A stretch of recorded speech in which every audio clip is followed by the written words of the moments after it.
നിങ്ങൾക്ക് എല്ലാവർക്കും കർത്താവായ യേശുക്രിസ്തുവിന്റെ നാമത്തിൽ സ്നേഹവന്ദനത്തെ അറിയിക്കുന്നു. ഞാൻ കുറച്ചു നേരം മാത്രമേ സംസാരിക്കുന്നുള്ളൂ. അതിനുശേഷം മൂപ്പന്മാരാരെങ്കിലും സംസാരിക്കുന്നു. ഓക്കെ.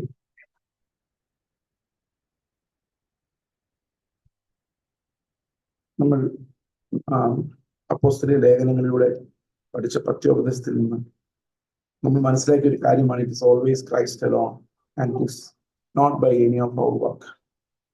നമ്മുടെ ഒരു പ്രവൃത്തിയാലുമല്ല, എല്ലാം കർത്താവിന്റെ ദാനമായിട്ടാണ് വരുന്നത് എന്ന് നമുക്കറിയാം. നമ്മൾ പത്രോസിന്റെ ലേഖനത്തിലേക്ക് വരുമ്പോൾ, 2 പത്രോസിന്റെ ലേഖനം, അവിടെ അന്ത്യകാലത്ത് വരാൻ പോകുന്ന കഷ്ടങ്ങളെ കുറിച്ച് പറയുന്നുണ്ട്. അന്ത്യകാലത്ത് വരാൻ പോകുന്ന കഷ്ടങ്ങൾ ഏറ്റവും പ്രധാനമായിട്ടുള്ള പറയുന്നത് ഒരു തെറ്റായ മതവും തെറ്റായ ജീവിത രീതിയും കലർന്നൊരു മതമാണ്. ഞാൻ ഈ 2-ാം അധ്യായത്തിനകത്തെ മുന്നറിയിപ്പുകൾ ഇന്ന് വളരെ പ്രസക്തമാണ് നമുക്കറിയാം. ഞാൻ കഴിഞ്ഞ ആഴ്ച ഒരു കൾട്ട് ടീച്ചിങ്ങിനെ കുറിച്ച് നിങ്ങളോട് സംസാരിക്കുകയും ചെയ്തിരുന്നു. അപ്പോൾ എന്തൊക്കെയാണ് ഈ കൾട്ട് അല്ലെങ്കിൽ തെറ്റായ ഉപദേശങ്ങൾ ഉണ്ടാകുന്നതിനുള്ള അടിസ്ഥാനം? ഇതിന്റെ ഏറ്റവും പ്രധാനപ്പെട്ട അടിസ്ഥാനം എന്ന് പറയുന്നത് ദൈവത്തിനെതിരെയുള്ള മനുഷ്യന്റെ റിബല്യനാണ്. ശരിക്കും ചരിത്രത്തിൽ നമ്മൾ കാണുന്നതാണ്, man is fighting against God, man is the rebel. അവനാണ് ദൈവത്തോട് വെല്ലുവിളിക്കുന്ന ശത്രു എന്ന് പറയുന്നത്. ശരിക്കും നമ്മൾ സാത്താൻ ശത്രുവാന്ന് വിചാരിച്ചിരിക്കുമ്പോഴും ശരിക്കും ദൈവത്തിന്റെ ശത്രു മനുഷ്യനാണ്. ഈ മനുഷ്യൻ ഒരിക്കലും കർത്താവിന്റെ കർത്തൃത്വം ഇഷ്ടപ്പെടുന്നില്ല. എല്ലാ മതങ്ങളിലും എല്ലാ വിശ്വാസങ്ങളിലും കർത്താവിന്റെ കർത്തൃത്വം ഇഷ്ടപ്പെടാതെ നമ്മൾ കർത്താവായിരിക്കുന്ന ഒരു സാഹചര്യത്തിൽ ദൈവം നമ്മളെ സഹായിക്കണമെന്നാണ് എല്ലാവരും ആഗ്രഹിക്കുന്നത്.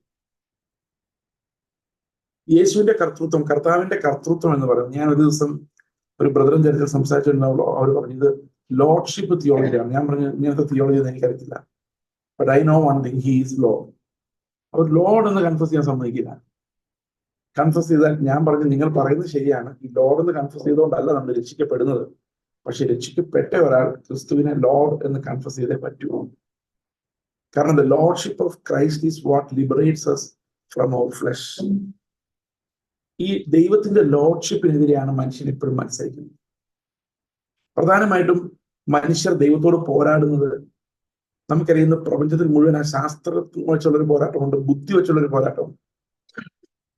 ശാസ്ത്രം വെച്ചുള്ള പോരാട്ടം എന്ന് പറഞ്ഞു കഴിഞ്ഞാൽ, ഞാൻ നിങ്ങളോട് പറഞ്ഞെന്ന് അറിയത്തില്ല, ഇപ്പൊ ഈ ചേസ് എന്ന് പറയുന്ന ഇവിടെ നിന്ന് സംസാരിച്ചുകൊണ്ടിരിക്കുന്ന ആൾ നാളെ മരിച്ചു പോയാൽ അങ്ങനെ മരിച്ചു പോകില്ല. ഈ മനുഷ്യന്റെ എപ്പോഴും ദൈവത്തോടൊരു വെല്ലുവിളിയാണ്, നിത്യത സൃഷ്ടിക്കാൻ ഞങ്ങൾക്ക് കഴിയുമെന്നുള്ള ഒരു വെല്ലുവിളി ദൈവത്തിന് മുമ്പിൽ മനുഷ്യൻ വെച്ചിട്ടുണ്ടെന്ന് വിചാരിക്കും. കാരണം ഞാൻ ആന്ധ്രയിൽ ഞങ്ങൾ ഉണ്ടായിരുന്ന സമയത്ത് സെരൂബ് എന്ന് പറഞ്ഞൊരു പയ്യനുണ്ടായിരുന്നു. സെരൂബ് എന്നുള്ള പേര്. 18-19 വയസ്സേ ഉള്ളൂ. ഭയങ്കര ജീനിയസാണ്. അത്രയും ജീനിയസ് ആയിട്ടുള്ള ഒരാളെ ഞാൻ കണ്ടിട്ടില്ല അതിനു മുമ്പ് അതിന് ശേഷവും. പുള്ളിയോട് പറഞ്ഞു, ശാസ്ത്രം കൊണ്ട് മനുഷ്യന് ഇമ്മോർട്ടാലിറ്റി ഉണ്ടാക്കാൻ പറ്റും, ഒരു മനുഷ്യൻ എന്നും ജീവിക്കുന്ന ഒരവസ്ഥ ഉണ്ടാക്കാൻ പറ്റും. അപ്പൊ ഞാൻ എന്ത് കിളി പോയതാണെന്നാണ് ഞാൻ വിചാരിച്ചത്. കാരണം എല്ലാവരും പറയുന്നുണ്ട് ഇന്നത്തെ പ്രശ്നമുണ്ട്. പക്ഷെ ഇപ്പൊ ശരിക്കും അത് ശരിയായി വരുന്നുണ്ട്. കാരണം ഞാൻ മരിച്ചു പോയാൽ എൻ്റെ അതേ ഷേപ്പിലുള്ള ഒരു ഹ്യൂമനോയിഡ് ആൻഡ്രോയിഡ് റോബോട്ടിനെ ഉണ്ടാക്കിയിട്ട് മെഷീൻ ലേണിംഗ് വഴി ചേസ് എങ്ങനെ ചിരിക്കും, എങ്ങനെ വർത്താനം പറയും, എന്ത് പ്രസംഗിക്കും, ഒരു കാര്യം പറഞ്ഞാൽ എന്ത് മറുപടി പറയും, ഇതൊക്കെ മെഷീൻ ലേണിങ്ങിലൂടെ പഠിച്ചിട്ട് എന്നെ പോലെ പ്രസംഗിക്കുന്ന, ഞാനല്ലാത്ത, മനുഷ്യനല്ലാത്ത ആൻഡ്രോയിഡ്. അപ്പൊ ആൻഡ്രോയിഡ് എന്ന് പറഞ്ഞാൽ ഈ ഫോണിന്റെ ആൻഡ്രോയിഡ് അല്ല, ആൻഡ്രോയിഡ് ആന്ത്രോപോസ് എന്ന് പറഞ്ഞാൽ മനുഷ്യൻ എന്നർത്ഥം. ആൻഡ്രോയിഡ് ഹ്യൂമനോയിഡ് എന്ന് പറഞ്ഞാൽ മനുഷ്യന്റെ രൂപത്തിലുള്ള റോബോട്ടുകളെയാണ് അങ്ങനെ വിളിക്കുന്നത്. അപ്പൊ ലോകത്തിലുള്ള ഏത് മനുഷ്യനും മരിച്ചാലും മരിക്കുന്നില്ല, കാരണം അവർക്ക് ഒരു മെഷീനിലൂടെ ജീവിക്കാം. കിം ജോങ് ഉന്നൊക്കെ മരിച്ചു പോയാൽ സമാധാനം കിട്ടുമെന്ന് വിചാരിച്ചാൽ അവൻ ഒരിക്കലും മരിക്കുന്നില്ല. അവൻ ഒരു മെഷീൻ വഴി ഒരു ആർട്ടിഫിഷ്യലായിട്ട് ജീവിക്കുക. എന്നിട്ട് മനുഷ്യര് ദൈവത്തോട് ചോദിക്കുന്നത്, നീ സൃഷ്ടിച്ച മനുഷ്യനെ കണ്ടോ ബലഹീനനായി, ഗ്യാസ്, ഹാർട്ട് പ്രോബ്ലം, ക്യാൻസർ. ഞാൻ ഉണ്ടാക്കിയ മനുഷ്യൻ നോക്കി വല്ലപ്പോഴും പാർട്സ് മാറ്റിയിട്ടാൽ മതി, ഒരു രോഗവും ഇല്ല. പ്രോസസ്സർ ഓരോ വർഷം ചെല്ലുന്തോറും ഞങ്ങൾ അപ്ഡേറ്റ് ചെയ്ത് പുതിയ പുതിയ ശക്തിയുള്ള ചെയ്സ് ഉണ്ടായിക്കൊണ്ടിരിക്കും. ഇത് ദൈവത്തിനെതിരെയുള്ള ഒരു ഭയങ്കര വെല്ലുവിളിയായിട്ടാണ് ശാസ്ത്രം വരുന്നത്. അപ്പോൾ ഇമ്മോർട്ടൽ മനുഷ്യരെ സൃഷ്ടിക്കാം എന്നുള്ളൊരു സ്ഥിതിയിലേക്ക് ഇപ്പൊ നമ്മൾ എത്തിയിട്ടുണ്ട്. അതിന്റെ തുടക്ക കാലഘട്ടത്തിലാണ് നമ്മൾ ജീവിക്കുന്നത്. അത് എത്ര ഫാസ്റ്റ് ആയിട്ട് ഇത് വരുമെന്ന് അറിയത്തില്ല. നമ്മൾ ഒരു റോട്ടിൽ കൂടെ നടക്കുമ്പോൾ നമ്മുടെ ഷേപ്പിലുള്ള മനുഷ്യരല്ലാത്ത മനുഷ്യൻ സൃഷ്ടിച്ച ഒത്തിരി റോബോട്ടുകൾ ഈ റോഡിൽ കൂടെ നടക്കും. ഞാനത് പറയാൻ കാരണം this is what rebellion means. ഇതാണ് മനുഷ്യന്റെ റിബല്യൻ, ദൈവത്തോടുള്ള റിബല്യന്റെ അന്തിമ ഭാവം. കർത്താവ് വരുമ്പോഴേക്കും ഇതായിരിക്കും അവസ്ഥ എന്ന് ഞാൻ വിചാരിക്കുന്നു. കാരണം ഈ ആർമി ഓഫ് മാൻ, ദൈവത്തിനെതിരെ എഴുന്നേൽക്കുന്ന ഒരു ആർമി ഓഫ് മാൻ, അതിനെ നിയന്ത്രിക്കുന്ന ചിന്തകളെ നമ്മുടെ ചിന്തകളെ നിയന്ത്രിക്കാൻ പറ്റുന്ന ടെക്നോളജികളൊക്കെ വന്നു കഴിഞ്ഞാൽ എന്തായിരിക്കും അവസ്ഥ എന്ന് ആലോചിക്കുക. So we will be slaves of those machines. അത് വരാനിരിക്കുന്ന കാലം. പക്ഷെ ഇപ്പോൾ തന്നെ അതിഭയങ്കരമായ വെല്ലുവിളികൾ ദൈവത്തിനെതിരെ ഉണ്ട്. അത് ബൈബിളിൽ ഏറ്റവും ശക്തമായിട്ട് പറയുന്ന വെല്ലുവിളി എന്ന് പറയുന്നത് നീതി എന്താണെന്നും നീതിമാൻ ആരാണെന്നും ആര് തീരുമാനിക്കും എന്നുള്ളതാണ്. അവിടെയാണ് ദൈവത്തിനെതിരെ മനുഷ്യൻ വെക്കുന്നത്. ഇന്ന് പ്രായോഗികമായിട്ട് നമ്മൾ ചിന്തിച്ചാൽ മനുഷ്യൻ ദൈവത്തിനെതിരെ വെക്കുന്ന ഏറ്റവും വലിയ വെല്ലുവിളി, who will decide what's righteousness, who will decide who is righteous. നീതി എന്താണെന്നും ആരാണ് നീതിമാനെന്നും ആര് തീരുമാനിക്കും? ഈ കാര്യത്തിലുള്ള മത്സരം ഏദൻ തോട്ടത്തിൽ വെച്ച് തുടങ്ങിയതാണ്. നന്മ തിന്മകളുടെ വിവേചനം മനുഷ്യൻ പഠിച്ചപ്പോൾ തുടങ്ങി. അവിടെ തുടങ്ങിയതാണ് ഈ ദൈവവുമായിട്ടുള്ള യഥാർത്ഥ മത്സരം എന്ന് പറയുന്നത് അവിടെയാണ്. What is righteousness and who is righteous. അപ്പൊ മനുഷ്യൻ അവന്റെ നന്മ തിന്മകളുടെ വ്യവസ്ഥ വെച്ച് എപ്പോഴും നീതി ഉണ്ടാക്കുകയും നീതിയെ നിർവചിക്കുകയും ആരൊക്കെ നീതിമാൻ ആണ് ആരൊക്കെ നീതിമാൻ അല്ല എന്ന് തീരുമാനിക്കുകയും ചെയ്തുകൊണ്ടിരിക്കും. അങ്ങനെ ഏദൻ തോട്ടത്തിൽ അവൻ ഇതൊക്കെയാണ് നീതി എന്ന് തീരുമാനിച്ച് നടപ്പാക്കി. പക്ഷെ ദൈവത്തിന് നീതിയുമായിട്ട് അതിന് ബന്ധം ഉണ്ടായിരുന്നില്ല. അങ്ങനെ ജീവിതകാല ലോകത്തിൽ മുഴുവൻ നമ്മൾ കാണുന്ന മനുഷ്യന്റെ ഏറ്റവും വലിയ ചലഞ്ച്, ദൈവത്തോടുള്ള ചലഞ്ച് എന്ന് പറയുന്നത് നീതി എന്താണെന്ന് അതിന്റെ നിലവാരം, വാട്ട്സ് റൈച്ചസ്നെസ് എന്നുള്ള standards of righteousness will be determined by human beings എന്നുള്ളതാണ്. അത് ലോകം എന്നും അങ്ങനെ തന്നെയാണ്. ഇന്ന് പ്രത്യേകിച്ചും ഇന്നത്തെ കാലത്ത് ആ ഒരു മത്സരം, വാട്ട് ഈസ് റൈച്ചസ്നെസ് എന്നുള്ളൊരു ചോദ്യത്തിന്റെ ഉത്തരം ലോകം തരുന്ന എങ്ങനെയാണെന്നറിയാം. ലോകം ദൈവത്തോട് ചോദിക്കുക, നീ വലിയ സ്നേഹത്തെ കുറിച്ച് പറഞ്ഞില്ലേ, നിന്റേതിനേക്കാളും ഭയങ്കര സ്നേഹമാണ് എന്റെ സ്നേഹം, ലോകത്തിന്റെ സ്നേഹം. ഞങ്ങൾ ഹോമോസെക്ഷൽസിനെയും ഞങ്ങൾ ട്രാൻസ്ജെൻഡേഴ്സിനെയും ഞങ്ങൾ അങ്ങനെയുള്ള എല്ലാ ഗുരുമാലുകളെയും സ്നേഹിക്കും. നിങ്ങൾക്ക് അത്രയും പറ്റത്തില്ലല്ലോ. നിങ്ങൾ അവർ വന്നാൽ കർത്തൃമേഷ കൊടുക്കുമോ? ഞങ്ങൾ അങ്ങനെയല്ല, ഓൾ ഇൻക്ലൂസീവ് ഉണ്ടാവും. അപ്പൊ ശരിക്കും വെല്ലുവിളിച്ചേക്കുന്നത് ദൈവത്തെയാണ്, ദൈവത്തിന്റെ. അപ്പൊ ദൈവം എന്താണ് നീതി എന്ന് പറഞ്ഞിരിക്കുന്നത്, അതിന്റെ മുകളിൽ നീതി സ്ഥാപിക്കാം. ഇനി നീതിമാൻ ആരാണെന്ന് ആര് തീരുമാനിക്കും? നമ്മൾ ചുറ്റും നോക്കിയാണ് അവൻ കൊള്ളാം, ഇവൻ ശരിയല്ല, അവൻ പിന്നെ കുഴപ്പമില്ല, പറഞ്ഞ ഉപദേശിച്ച് നേരെയാക്കി എടുക്കാം, ഇവൻ നന്നാകുന്ന ലക്ഷണമില്ല. ഇതൊക്കെ ആരാ തീരുമാനിച്ചത്?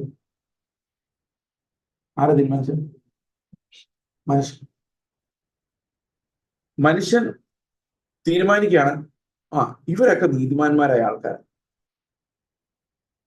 അവന്മാരൊന്നും നീതിമാന്മാരല്ല. അപ്പൊ മനുഷ്യൻ തീരുമാനിക്കുമായിരുന്നെങ്കിൽ 2 ദിവസം ഉപവാസം എടുക്കുന്ന, കൃത്യമായ ദശാംശം കൊടുക്കുന്ന പരീശൻ നീതിമാനായിരുന്നു. ചുങ്കം പിരിച്ചുകൊണ്ട് നടക്കുന്ന മനുഷ്യൻ പാപിയായിരുന്നു. അപ്പോൾ പരീശന്മാർ യേശുക്രിസ്തുവിനോട് മത്സരിച്ച് എങ്ങനെയാ? ഇതുപോലെ തന്നെ നീതിമാൻ ആരാണെന്ന് തീരുമാനിച്ച അവരാണ്, നീതി എന്താണെന്ന് തീരുമാനിച്ചു. അപ്പൊ എവിടെ നോക്കിയാലും, ഏത് മതത്തിൽ നോക്കിയാലും, ഏത് കാലഘട്ടത്തിൽ നോക്കിയാലും ദൈവത്തോടുള്ള പ്രധാനപ്പെട്ട വെല്ലുവിളി ദൈവം വെച്ചിരിക്കുന്ന സ്റ്റാൻഡേർഡ്സ് ഓഫ് റൈച്ചസ്നെസ്സിന് ഓപ്പോസിറ്റ് ആയിട്ടുള്ള ഒരു നിലവാരം വെക്കുക എന്നുള്ളതാണ്. ഇന്ന് നമ്മൾ പെന്തക്കോസ്ത് ലോകത്തിലേക്ക് അല്ലെങ്കിൽ വിശ്വാസ ലോകത്തിലേക്ക് നോക്കുമ്പോൾ അവിടെ ഇത് തന്നെയാണ് സംഭവിക്കുന്നത്. ദൈവം നീതി എന്ന് പറഞ്ഞിരിക്കുന്ന അതിന് വളരെ താഴെ ഉള്ളൊരു നീതി നമ്മൾ സ്ഥാപിച്ചിട്ട് ഇതനുസരിക്കുന്നവരെല്ലാം നീതിമാന്മാർ എന്ന് വിചാരിക്കും. വസ്ത്രധാരണത്തിലോ അല്ലെങ്കിൽ അങ്ങനെയെങ്കിലും ഇതിനകത്ത് എല്ലാം ഉള്ള ഒരു പ്രധാനപ്പെട്ട ചോദ്യം, വാട്ട് ഈസ് റൈച്ചസ്നെസ്? എന്താണ് നീതി? നീതിമാൻ ആരാണ് എന്ന് ആര് തീരുമാനിക്കും എന്നുള്ളതാണ്. നമ്മൾ അങ്ങോട്ടും ഇങ്ങോട്ടും സംസാരിക്കുമ്പോൾ മൂന്നാമതൊരാളുടെ വിഷയം വരുമ്പോൾ, ഫോണിലൂടെ സംസാരിക്കുമ്പോൾ, നേരിട്ട് സംസാരിക്കുമ്പോൾ, ടോക്കിംഗ് അബൌട്ട് അനദർ പേഴ്സൺ, ഈ അവരെ നമ്മളങ്ങ് അനലൈസ് ചെയ്ത് വിധി പ്രസ്താവിച്ച് അവരുടെ ഓരോ പ്രവൃത്തികളെ സൂക്ഷ്മ നിരീക്ഷണം ചെയ്ത്, അവൻ ചർച്ചിൽ വന്ന് ഇരിക്കുന്ന കണ്ടില്ലേ, അവൻ ചിരിക്കുന്ന കേട്ടില്ലേ, ഇങ്ങനെയൊക്കെയാണോ മനുഷ്യർ ചെയ്യേണ്ടത്? ഇങ്ങനെ അനലൈസ് ചെയ്യാൻ പോയി കഴിഞ്ഞാൽ ഒരാളെ നമുക്ക് ഇഷ്ടമില്ലെങ്കിൽ നമ്മൾ ഫുള്ളി അനലൈസ് ചെയ്ത് വരാൻ നശിപ്പിച്ചു വരാം. ഇപ്പൊ ഇത് ജോൺസൺ ബ്രദർ എന്നിട്ട് ഞാൻ പറയാം, ഇങ്ങനെ കാല് വെച്ചോണ്ടാണോ ചർച്ചിൽ ഇരിക്കുന്നത്? ഒരു കുഴപ്പമില്ല. പക്ഷെ ഞാൻ ചോദിച്ചു കഴിഞ്ഞാൽ പ്രശ്നം. കാരണം എനിക്ക് പിണക്കം ഉണ്ടെങ്കിൽ മാത്രം ഞാൻ അങ്ങനെ ചോദിക്കുള്ളൂ. ശരിയല്ലേ? ആണോ? പിണക്കം ഉണ്ടെങ്കിൽ നമ്മൾ ഇരിക്കുന്നു, കുരിയുന്നു, നിൽക്കുന്നു എല്ലാം തെറ്റാണ്. അതിന് മലയാളത്തിന്റെ ഒരു ചൊല്ലുണ്ട്, ഇഷ്ടമില്ലാത്ത അച്ചി തൊട്ടതെല്ലാം. അപ്പൊ നമ്മൾക്ക് ഒരു ജഡത്തിൽ ഒരാളെ ഇഷ്ടപ്പെട്ടില്ലെങ്കിൽ, അയാളുടെ ഏതെങ്കിലും ഒരു ഭാവമോ രീതിയോ ഇഷ്ടപ്പെട്ടില്ലെങ്കിൽ, പിന്നെ നമ്മൾ അവൻ എവിടെയെല്ലാം മിസ്റ്റേക്ക് വരുത്തുന്നുണ്ടെന്ന് കണക്ക് കൂട്ടി വെച്ചിട്ട് നമ്മളതെല്ലാം ഒരു ലിസ്റ്റാക്കി വെച്ചിട്ട് പിന്നെ അങ്ങ് ആക്രമിക്കും. പാവം ജോൺസൺ ബ്രദർ സമാധാനം ഞാൻ എക്സാമ്പിൾ ഞാൻ നോക്കിയപ്പോ നല്ല ഒന്നാമതൊരു എക്സാമ്പിൾ എന്റെ സൈഡിൽ ഇരിക്കുന്നു. ഓക്കെ, അപ്പോൾ ദൈവം വന്നിട്ട് ഈ മനുഷ്യനെതിരെ ഒരു പ്രഖ്യാപനം നടത്തുക. ദൈവം മനുഷ്യനെതിരെ നടത്തുന്ന പ്രഖ്യാപനം ഇതാണ്: നീതി എന്താണെന്ന് ഞാൻ തീരുമാനിക്കും. എന്റെ പുത്രനായ യേശുക്രിസ്തു തന്നെയാണ് നീതി. നീതിമാൻ ആരാണെന്ന് ഞാൻ തീരുമാനിക്കും. നീ നോക്കുമ്പോൾ നീതിമാനാണെന്ന് ചിന്തിക്കുന്ന ആൾക്കാരല്ല നീതിമാന്മാർ. ഹൃദയം നുറുങ്ങിയവരും വിശ്വസിക്കുന്നവരും ക്രിസ്തുവിന്റെ പിന്നാലെ വരുന്നവരുമാണ് നീതിമാന്മാർ. ദൈവം ആ ഒരു നിലവാരം സ്ഥാപിക്കണം. മനുഷ്യർക്ക് അത് സഹിക്കാൻ പറ്റത്തില്ല. കാരണം മനുഷ്യൻ എവിടെ ജീവിച്ചാലും അവൻ അവൻ്റെതായ ഒരു നിലവാരവും ഒരു റൈച്ചസ്നെസിന്റെ സ്റ്റാൻഡേർഡും വേണം. ഈവൻ ക്രിസ്ത്യൻ പ്രസംഗങ്ങൾ കേൾക്കുമ്പോൾ പോലും നമ്മൾ ഈ ഒരു വിലയിരുത്തൽ എന്ന് പറഞ്ഞാൽ ഭയങ്കര കൂടുതലാണ് നമ്മുടെ. ശരി, നാട്ടുകാർ ഇതൊന്നും അങ്ങനെ വിലയിരുത്താൻ പോകുന്നില്ല. പക്ഷെ വിശ്വാസികളുടെ ഒരു പ്രോബ്ലം എന്ന് പറഞ്ഞു കഴിഞ്ഞാൽ അവരിങ്ങനെ കീറി മുറിച്ച് അപഗ്രഥിക്കും. ശരിയല്ലേ? ഇപ്പൊ അവിശ്വാസികളാണെങ്കിൽ രണ്ടുപേരും വർത്താനം പറഞ്ഞു, സന്തോഷം ബ്രദറെ, കണ്ടിട്ട് ഒത്തിരി നാളായല്ലോ, ചേട്ടാ എന്നാ കൊണ്ട് വിശേഷം, ഓക്കെ, മഴയൊക്കെ ഉണ്ടോ? ആ മഴയൊക്കെ, കുഴപ്പമില്ല, നല്ല മഴയാണ്, എന്തൊക്കെയാ, ഒന്ന് ഫുഡൊക്കെ കഴിച്ചോ? അത്രേ ഉള്ളൂ, പോയി. വിശ്വാസി അങ്ങനെയല്ല. ഞാൻ ഫുഡ് കഴിച്ചോ എന്ന് ചോദിച്ചപ്പോൾ മറുപടി പറയാൻ ഇത്തിരി പ്രയാസം പോലെ. ഇങ്ങനെയാണെങ്കിൽ ഇവനൊക്കെ ചർച്ചിൽ കർത്തൃമേശ എടുക്കുന്നവനല്ലേ? അങ്ങനെ അങ്ങ് തുടങ്ങുവാണ്. കാരണം expectations are very high, analysis ഭയങ്കര കൂടുതൽ. ഇങ്ങനെ നമ്മൾ വെട്ടി കീറി തുണ്ടമാക്കിയ ആൾക്കാരെ കഷ്ണമാക്കി വെച്ചിരിക്കുകയാണ്. അവിടെയാണ് ദൈവം ഈ വിധിക്കുന്നവർക്കെതിരെ, ആൾക്കാരെ കുറ്റം വിധിക്കുന്നവർക്കെതിരെ, അനലൈസ് ചെയ്യുന്നവർക്കെതിരെ, മറ്റുള്ളവരുടെ പാപങ്ങളിലേക്ക് എത്തി നോക്കുന്നവർക്കെതിരെ പുതിയ നിയമത്തിൽ പറയുന്നത് സ്വന്തം കണ്ണിലെ കോരെടുത്തിട്ട്.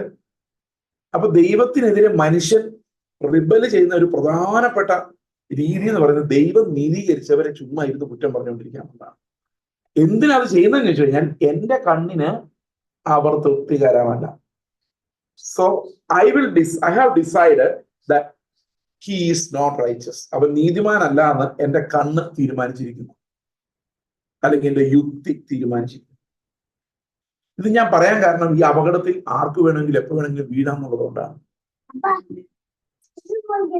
ഇത് ഒരാളിൽ ഒരു വളരെ ഗുരുതരമായ ഒരു പ്രശ്നം കണ്ടിട്ടാണ്. നിങ്ങൾ വിചാരിക്കുകയാണ് ഈ ദൈവത്തോടുള്ള ഒരു മത്സരം, ഞാൻ ഇതിനെ ദൈവത്തോടുള്ള മത്സരം എന്നാണ് വിളിക്കുന്നത്. അതുകൊണ്ട് കർത്താവോട് പ്രത്യേകിച്ച് വെച്ചിട്ടുള്ള കാര്യം, ഞാൻ നീതീകരിച്ചവനെ, ദൈവം നീതീകരിച്ചവനെ ആർ കുറ്റം ചുമത്തും? ദൈവം നീതീകരിച്ചവനെ ആർ കുറ്റം ചുമത്തും? ഞാൻ പലപ്പോഴും കണ്ടിട്ടുണ്ട് ഈ ചില ആൾക്കാരെ വല്ലാതെ ഭീകരമായി അസോൾട്ട് ചെയ്ത് കുറ്റം പറഞ്ഞ് അവരെ ആക്കുമ്പോൾ ആ കുറ്റം ആരെക്കുറിച്ച് പറയുന്നോ അവരത് നിശബ്ദമായി സഹിച്ച് ദൈവത്തിന്റെ അടുത്ത് കൊടുത്തേക്കുവാണ്. ഇരുന്നുകൊണ്ട് നമ്മളതൊന്നും അറിയുന്നില്ല. അവർ ദൈവമായിട്ട് അതെല്ലാം സെറ്റിൽ ചെയ്ത് സമാധാനം പ്രാപിച്ചുകൊണ്ടിരിക്കുമ്പോൾ ഇവിടെ ബാക്കിയുള്ളവർ ഇതിനെ ആക്രമണമായിട്ട് ഇങ്ങനെ അഴിച്ചുവിട്ടിരിക്കുകയാണ്. I call that a rebellion against God. ഞാൻ ഇങ്ങനെയുള്ള ഒരാളായിരുന്നു. അതുകൊണ്ടാണ് എനിക്കിത് വ്യക്തമായിട്ട് അറിയാം. I was a person like that. ഞാൻ ബൈബിൾ കോളേജ് പഠിക്കുന്ന സമയത്ത് ഒരു സാർ എന്നോട് പറഞ്ഞിട്ടുണ്ട്, എന്റെ ചേസ് ചെയ്ത് ഭയങ്കര കട്ടിയോട്ട്, ഇത്രയും ആരെയും അനലൈസ് ചെയ്യരുത്. ഞാൻ അവരെല്ലാം അനലൈസ് ചെയ്ത് വെച്ചിരിക്കുക. അപ്പോ ഒരു സാർ എന്നോട് പറഞ്ഞിട്ടുണ്ട്, നമ്മളെ ഇങ്ങനെ അനലൈസ് ചെയ്യാൻ പോയി കഴിഞ്ഞാൽ നമ്മൾ ചുറ്റും നമ്മൾ വെറും പാവികളാണ്. സാർ എന്നോട് പറഞ്ഞ ഒന്നും ഗുണമില്ലാത്തവരാണ്. ഇത്രയും പിടിച്ച് അപഗ്രഥിച്ചു കഴിഞ്ഞാൽ എല്ലാരെയും ഇവിടുന്ന് പുറത്താക്കേണ്ടി വരും. ഒരിത്തിരി കരുണയോടെ ചിന്തിക്കാൻ നമ്മൾ പഠിക്കണം. നീതിയും കരുണയും ഒന്നിച്ചു പോകണം. നീതിയുടെ കൂടെ കരുണയും കൂടെ ചെല്ലണം. ഈ കരുണ ഇല്ലാത്തവൻ ദൈവത്തിൽ നിന്ന് കരുണ പ്രാപിക്കുകയില്ല. അപ്പൊ എനിക്ക് അന്നത് മനസ്സിലായില്ല. അന്ന് ഞാൻ വിചാരിച്ചത് ഈ പുള്ളി ഈ പാപികളെ സംരക്ഷിക്കാൻ വേണ്ടിയുള്ള പണിയാണ്. എന്റെ ഉള്ളിൽ ദേഷ്യം വന്നത്, ഇങ്ങനെയുള്ള കുറ്റങ്ങൾ ചെയ്യുന്നവരെയൊക്കെ ന്യായീകരിച്ച് അവരുടെ പുറകെ നടക്കുകയാണെന്ന് ഞാൻ ചിന്തിച്ചത്. പക്ഷെ പതുക്കെ പതുക്കെ എനിക്ക് മനസ്സിലായത് ഞാനാണ് അവരിൽ 1-ാം നമ്പർ പാപി എന്നുള്ള കാര്യം. ദൈവത്തെ കണ്ടിട്ടുള്ള ഒരാൾക്ക് അവരെക്കാൾ വലിയ പാപിയെ ഒരിടത്തും കാണാൻ സാധിക്കത്തില്ല. അല്ലെങ്കിൽ നിങ്ങൾ ദൈവത്തെ കണ്ടിട്ടില്ല. നിങ്ങൾ ആരെക്കുറിച്ച് എവിടെ സംസാരിച്ചാലും നിങ്ങൾ ദൈവത്തെ കണ്ടിട്ടുണ്ടെങ്കിൽ നിങ്ങൾ തന്നെയാണ് 1-ാം നമ്പർ പാപി. ഞാൻ നീതിമാനാണെങ്കിൽ വേറെ ആളെ എനിക്ക് വിമർശിക്കാൻ പറ്റുള്ളൂ, അല്ലെ? എത്ര പറ്റുള്ളൂ? ചോദിക്കും, ഒരാളുടെ കുറ്റം കണ്ടാലും പറഞ്ഞു കൂടെ എന്ന് ചോദിച്ചു കഴിഞ്ഞാൽ അങ്ങനെയല്ല അതിനർത്ഥം. ഇപ്പൊ ഫോർ എക്സാമ്പിൾ, ഒരാൾ കുറ്റം ചെയ്യുന്നതായി നിങ്ങൾ കാണുന്നു, അതായത് ഒരു മോറൽ സിൻ, അരുതാത്ത ഒരു കാര്യം, സെക്ഷൽ ഇമ്മോറാലിറ്റി ഫോർ എക്സാമ്പിൾ. നമ്മുടെ സഭയിലോ കൂട്ടത്തിലോ ശുശ്രൂഷകരുടെ ഇടയിലോ ഇങ്ങനെയുള്ള എന്തെങ്കിലും കണ്ടാൽ നിങ്ങൾ എന്ത് ചെയ്യണം? ഉടൻ തന്നെ അത് എൽഡേഴ്സിനോട് റിപ്പോർട്ട് ചെയ്യണം. ഇങ്ങനൊരു സംഭവം ഉണ്ട്. എൽഡേഴ്സ് നേരെ അവരെ വിളിച്ച് ചോദിച്ചിരിക്കും എന്താണ് കേൾക്കുന്നത്. കാരണം ഇവിടെ മറിഞ്ഞിരുന്ന് പരിപാടികളോ ഉണ്ടാവില്ല. നേരെ ഡയറക്റ്റ് ചോദിക്കാൻ. അങ്ങനെ ചോദിപ്പിക്കാൻ ധൈര്യമില്ലാത്ത കാര്യങ്ങൾ നമ്മൾ മുമ്പോട്ട് കൊണ്ടുവരരുത്. ഇതൊരു റിബല്യന്റെ ഭാഗമാണ്. അപ്പോൾ ഇമ്മോറാലിറ്റി ഉണ്ടെങ്കിൽ, എന്തെങ്കിലും മോറൽ ആയിട്ടുള്ള കാര്യങ്ങൾ ലംഘിക്കപ്പെടുന്നുണ്ടെങ്കിൽ തീർച്ചയായിട്ടും അത് ഈ മൂപ്പന്മാരുടെ ഇടയിലേക്ക് കൊണ്ടുവരണം. അല്ലെങ്കിൽ അങ്ങോട്ടും ഇങ്ങോട്ടും ഇരുന്ന് പറയുന്ന കാര്യങ്ങളെല്ലാം ദൈവം ശ്രദ്ധ വെച്ച് കേൾക്കുകയും അത് വലിയ ശിക്ഷാവിധിക്ക് കാരണമാവുകയും ചെയ്യുമെന്നുള്ളത് നമ്മൾ അറിഞ്ഞിരിക്കണം. ഇത് ദൈവത്തിനെതിരെ മനുഷ്യരുടെ റിബല്യൻ. അതുപോലെ തന്നെ വിശുദ്ധീകരണത്തെ കുറിച്ച് പറയുന്നത് it's not just about righteousness. എല്ലാ ദൈവിക നന്മകൾക്കും നമ്മുടെ ഇടയിൽ കൗണ്ടർ ഫീറ്റുകളുണ്ട്. വിശുദ്ധീകരണത്തിനും കൗണ്ടർ ഫീറ്റ് ഉണ്ട്. നമുക്കറിയാം, വെള്ള വസ്ത്രം, വെള്ള മാസ്ക്, വെള്ള തൊപ്പി, വെള്ള ചെരുപ്പ് വരെ വരും. അത് വിശുദ്ധീകരണത്തിന്റെ അടയാളമായിട്ട് ആൾക്കാർ അവതരിപ്പിച്ചുകൊണ്ടിരിക്കുന്ന കാര്യമാണ്. But Christ has nothing to do with any of these things. ഇങ്ങനെയുള്ള പുറമേ ഉള്ളതൊന്നും അല്ല വേദപുസ്തകം പറയുന്ന വിശുദ്ധി എന്ന് പറയുന്നത്. ദാറ്റ്സ് ആൻ ഇന്റേണൽ തിങ്, ആന്തരികമാണ്. ഈ ആന്തരികമായ വിശുദ്ധി എന്ന് പറഞ്ഞാൽ ക്രിസ്തുവിന്റെ സ്വഭാവം തന്നെ നമ്മളിൽ വരുന്നതാണ്. ഈ ക്രിസ്തുവിന്റെ സ്വഭാവം നമ്മളിൽ വരാത്തിടത്തോളം കാലം വി ആർ നോട്ട് സാങ്ക്ടിഫൈഡ്. അപ്പോൾ നമ്മുടെ എല്ലാവരുടെയും ലക്ഷ്യം എന്തായിരിക്കണം? Christ shall be revealed through me. നമ്മൾ സാധാരണ സംസാരിക്കുമ്പോൾ ആരാ വെളി വരുന്നറിയോ? ആരാ വെളി വരുന്നേ? നീതിമാനായ ഞാൻ. ഭാര്യ ഭർത്താവിനോട് സംസാരിക്കുമ്പോൾ ആരാ വെളിയിൽ വരുന്നത്? ഭർത്താവ് സംസാരിക്കുമ്പോൾ നീതിമാനായ ഭർത്താവ് വെളിയിലേക്ക് വരുന്നു. ഭാര്യ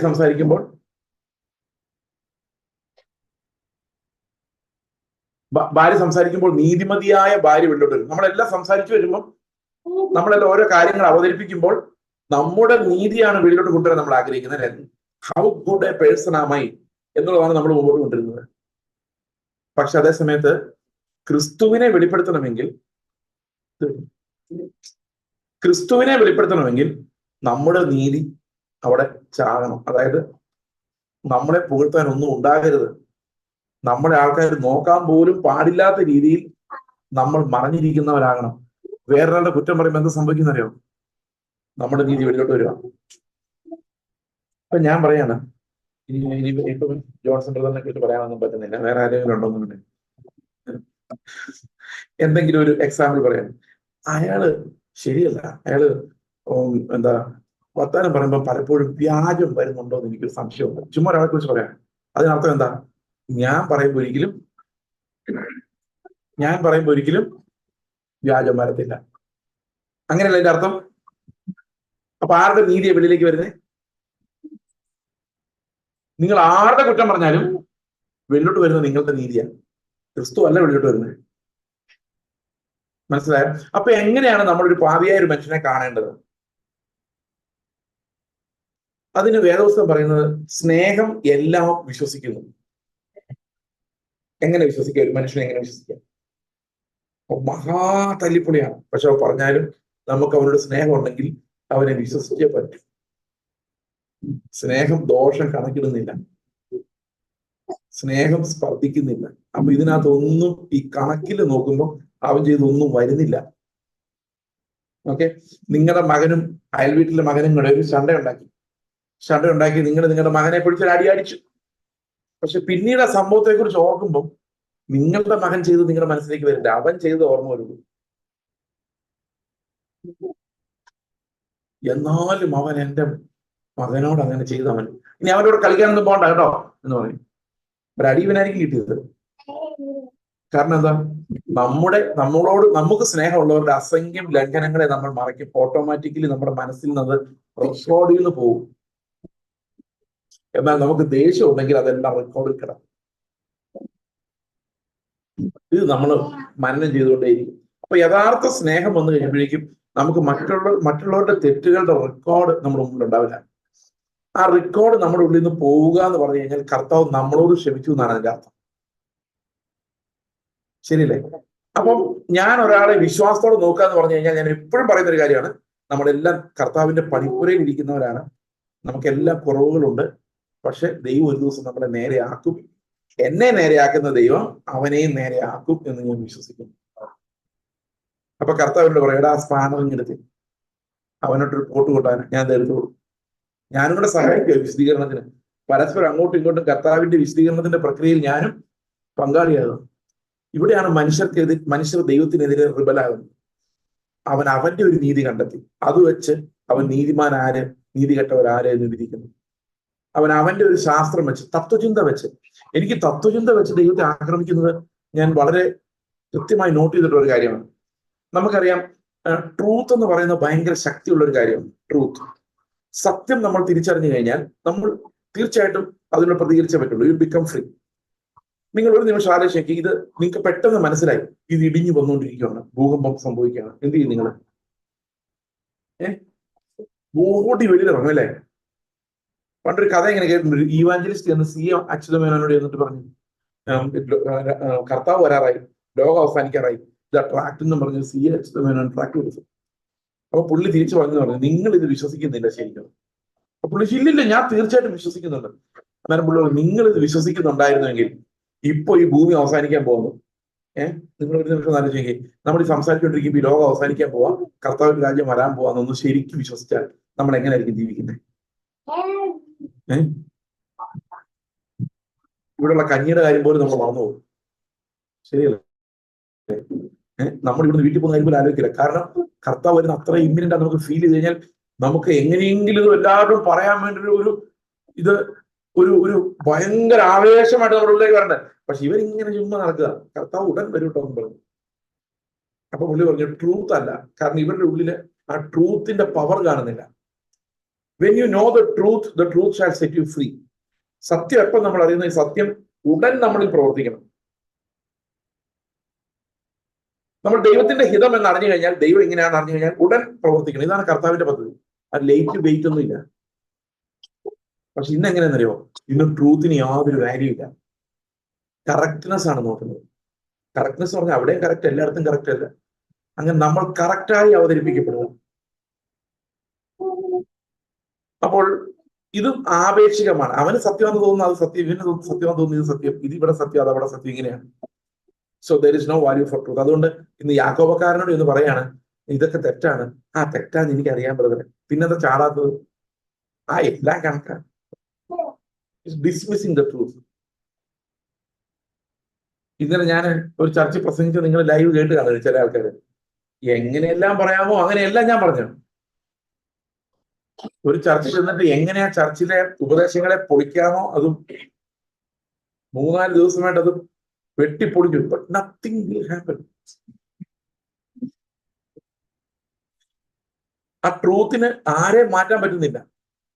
കാരണം ക്രിസ്തുവിന്റെ വെളിപ്പാടിനെ ഒരാളെയും എന്ന് പറഞ്ഞു കഴിഞ്ഞാൽ ഈ സാത്താൻ അങ്ങനെ ഒരു ഒരു രീതിയിൽ നമ്മളെ അങ്ങ് മാറ്റിക്കളഞ്ഞു. നമുക്ക് ചിന്തിക്കാൻ പോലും ശക്തിയില്ലാത്തവരാക്കി നമ്മളെ മാറ്റി. പണ്ടൊക്കെ പുസ്തകം വായിക്കുന്ന ആൾക്കാർ ഭയങ്കര കൂടുതലാണ്. പുസ്തകം വായിക്കുമ്പോൾ നമ്മളിങ്ങനെ ആലോചിക്കും, കുഞ്ഞുങ്ങളെ ഇത് അന്ത്യനാഴികയാകുന്നു, കുഞ്ഞുങ്ങളെ ആരായിരിക്കും കുഞ്ഞുങ്ങൾ, കൊച്ചു കുഞ്ഞുങ്ങൾ, ഇത് നമ്മൾ സങ്കല്പിക്കും. ഇത് നമുക്ക് വീഡിയോ കാണാമെങ്കിൽ പിന്നെ സങ്കല്പിക്കേണ്ട കാര്യമുണ്ടോ? ഇല്ല. നമ്മളിന്ന് ഒരാൾ പുസ്തകം വായിക്കുന്നില്ല, ഒരു വീഡിയോ കാണുന്നു, സങ്കല്പിക്കാനുള്ള കഴിവില്ലാതായി പോകുന്നു, ഭാഷ പ്രയോഗിക്കാനുള്ള കഴിവില്ലാതായി പോകുന്നു, ട്രൂത്ത് നമ്മുടെ ഉള്ളിൽ വന്നു കഴിഞ്ഞാൽ അതിൽ വർക്ക് ചെയ്യാനുള്ള എബിലിറ്റി ഇല്ലാതായി പോകുന്നു. മനുഷ്യ പാവകളാക്കി നമ്മളെ ഓൾറെഡി ഈ ടെക്നോളജി എല്ലാം മാറ്റി കഴിഞ്ഞു. ഇനി ആ സൂപ്പർ ബ്രെയിൻ വന്നു കഴിഞ്ഞാൽ നമ്മൾ ഈസി ആയിട്ട് പാവകളായിട്ട് അവരുടെ പുറകെ നടന്നു. ചിന്താശക്തി ഇല്ല, ട്രൂത്ത് നമ്മളെ ലിബറേറ്റ് ചെയ്യുന്നില്ല, ട്രൂത്ത് നമ്മളിൽ പ്രവർത്തിക്കുന്നില്ല. ഇന്നത്തെ തലമുറയിൽ മക്കളിൽ ട്രൂത്ത് പ്രവർത്തിക്കുന്നില്ല. സത്യം അവരെ സ്വതന്ത്രരാക്കുന്നില്ല. കാരണം സത്യത്തെ അവർ വളരെ നിസ്സാരമായി കാണുന്നു. ഞങ്ങളുടെയൊക്കെ ജനറേഷനിൽ ഇപ്പൊ ഒരാളുടെ ബൈബിൾ പറഞ്ഞു കൊടുക്കുവാണേ, ഞാൻ പറയാം, ഇത് വിഗ്രഹാരാധനയാണ്.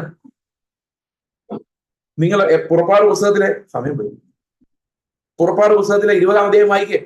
അവിടെ 10 കൽപ്പനകൾ പറഞ്ഞിരിക്കുന്നത് എങ്ങനെയാണെന്ന് ശ്രദ്ധിച്ചോ? അവിടെ 2ാമത്തെ കൽപ്പന എന്ന് പറയുന്നത് മുകളിൽ ആകാശത്തിലോ താഴെ ഭൂമിയിലോ ഭൂമിക്ക് താഴെ വെള്ളത്തിലുള്ള യാതൊന്നിനെ പ്രതിമ സദൃശം ഉണ്ടാക്കരുതെന്നാണ്. കത്തോലിക്ക സഭ അത് വെട്ടിക്കളഞ്ഞിരിക്കുകയാണ്.